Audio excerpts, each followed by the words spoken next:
Kali ni aku pergi menginap di sebuah homestay dan kebetulan aku malas nak keluar, jadi aku dapatkan makanan jenis ready to eat daripada brand jenama Jasmani macam ni. So aku beli nasi goreng kampung, nasi goreng ayam, nasi goreng cili padi dan juga nasi goreng daging. So kita rendam dalam air panas dan biarkan selama 8 minit. Okey, dah lebih 8 minit, jom kita buka.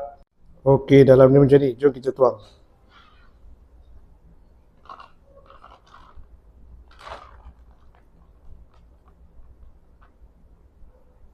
Okey, aku nak try rasa.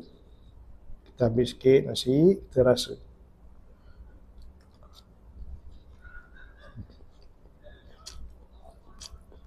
Okey, boleh terima. Aku rasa sedap juga.